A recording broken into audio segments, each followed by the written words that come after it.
करना चाहना कि इन्होंने 40 साल मियां नवाज शरीफ फैमिली ने मुल्क कोई तब्दीली नहीं लिया, अपने हालात तब्दीली ले आंदी है।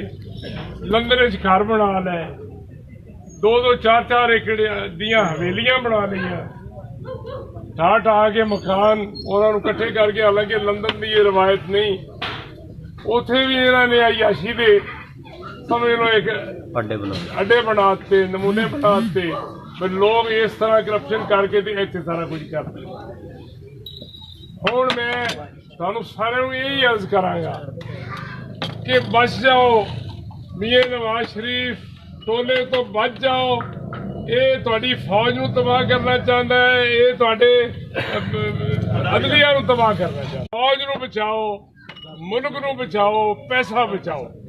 इमरान खान की मैं गवाही देना कि कायदे आजम तो बाद ईमानदार अगर आदमी साढ़े आया है तो वो इमरान खान।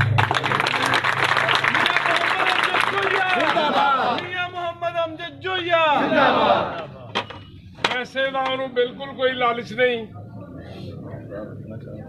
कोई मियां नवाज शरीफ ने जिस तरह लुटिया, इमरान खान ने साबित कर दिता कि जमाइमा खान की जायदाद अगर वह लेंदा तो 2 दुनिया के 5वें अमीर तरीन लोग सन। तो उन्होंने कहा भी तेरी अद्धी जायदाद है इहदे नाल, लेकिन उन्हें कहा मैं नहीं लेना। हुण उन्हें शादी की, उन्हें उस लड़की के नाम मैनू पता है बहुत कुछ, लेकिन उन्हें नहीं लिया, सब कुछ उन्होंने घर वापस कर दिया। वो ईमानदार बंदा है, वो पैसे का रवादार नहीं, वो अल्लाह के फजलो करम नाल तुहाडे मुल्क नूं जन्नत बनाएगा।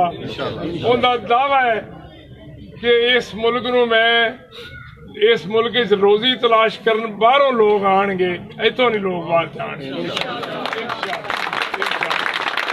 मैं तुहाडा शुक्रिया अदा करना सारे भाइयों का, तो इस तरह ही अपील करना कि 25 जुलाई नूं मोहरा ला के इमरान खान नूं लियाओ, सानू जिताओ। असी इंशाअल्लाह तुहाडी भरपूर नुमाइंदगी करांगे।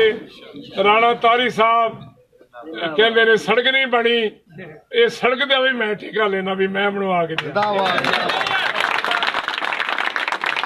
क्योंकि मैं इस सड़क नूं जी दरम्यान वाली सड़क है, मैं इहनूं शाहरे जमहूरीयत का नाम दिता। शायद तुसीं अगे सुनी है।